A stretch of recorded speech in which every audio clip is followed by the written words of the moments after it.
ए समाज, तिमीले सोच्यौ संस्कारको धागोले बाँच्छु, म बँधिए।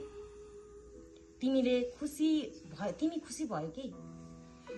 मेरो स्वतन्त्रता खोज्ने प्रयास गर्यौ, त्यो खोसाइले तिमीले स्वतन्त्रता पायौ कि? मलाई पीडा दियौ, मलाई चोट दियौ, तिमीले चाहिँ औषधि पायौ कि? छोरी मान्छे हो भनेर सीमित घेरामा राख्यौ, तिमीले ठूलो स्थान पायौ कि? छोरी हो नि त, लक्ष्मी हो घरको, कुनामा बस। संसारलाई देखाउँदा परिवार अघि राख्नु, परिवारको इज्जतलाई अघि राख्नु, निस्कनु बाहिर दैलोदेखि, हिँड्नु लाजको घुम्टो हाली। यसरी दिएको इज्जत मानले तिमीले स्वतन्त्रता पायौ कि? मलाई त राख्यौ लाज र डरको घुम्टो भित्र, राख्यौ मलाई तिमीले घरको छतले छेकी।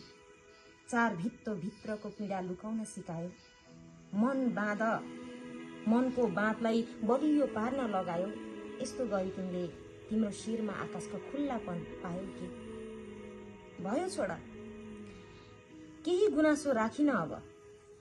लौ मानिदिए तिम्रो कुरा, अब नमान्नेवाला छु है। हिजो जति बाँध्यौ मलाई पीरको बन्धनमा, क्षमा दिए तिमीलाई, अब नजिस्काऊ है। अहिलेदेखि म स्वतन्त्र भएकी छु है, अहिलेदेखि म स्वतन्त्र भएकी छु है।